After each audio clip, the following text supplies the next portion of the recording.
Il nostro viaggio attraverso i cantieri della Pedemontana parte da qui, dal casello di Breganze. È un casello che è attualmente in funzione. Gli automobilisti che entrano in superstrada da questo punto possono proseguire fino al casello di Malo oppure interconnettersi con l'autostrada A31. Come potete vedere, i cantieri sono aperti, gli operai sono al lavoro perché si prosegue per la costruzione, il completamento di questa grande infrastruttura. Si lavora a ritmo serrato per completare questa grande opera che il presidente Luca Zaia ha definito strategica. I lavori dovrebbero terminare entro il 2021. A quel punto la superstrada pedemontana sarà interamente percorribile. Attualmente, lo ricordiamo, è aperto il tratto che vediamo evidenziato in rosso che collega Breganze a Malo. La pedemontana, quando sarà completata, collegherà il Vicentino con il Trevigiano lungo la fascia pedemontana del Veneto, partendo da Montecchio Maggiore con l'autostrada A4 e proseguendo poi fino a Treviso all'autostrada A27. Attraverserà 22 comuni del Vicentino e 14 del Trevigiano.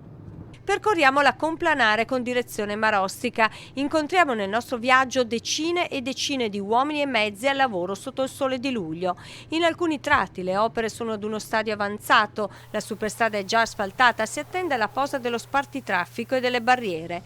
In altri punti gli operai stanno ancora lavorando al fondo stradale. La pedemontana, che avrà una lunghezza complessiva di 94 km, ha una piattaforma stradale costituita da 2 corsie per senso di marcia più quella di emergenza, suddivise dallo spartitraffico centrale. Siamo arrivati al casello di Marostica, lo vedete proprio qui alle mie spalle. Qui i lavori stanno andando avanti a ritmo serrato. Come potete vedere ci sono anche alcuni tratti che sono già asfaltati, operai, mezzi sono all'opera, sarà il prossimo casello ad essere aperto. A Marostica la superstrada per un tratto scompare perché corre sottoterra in galleria per circa 850 metri, quindi riaffiora rimanendo comunque in trincea.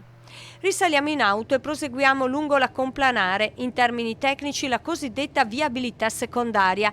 Il traffico è sostenuto ma non ci sono rallentamenti particolari. I lavori verso il Bassanese? Anche in questo tratto è evidente, proseguono a passo spedito.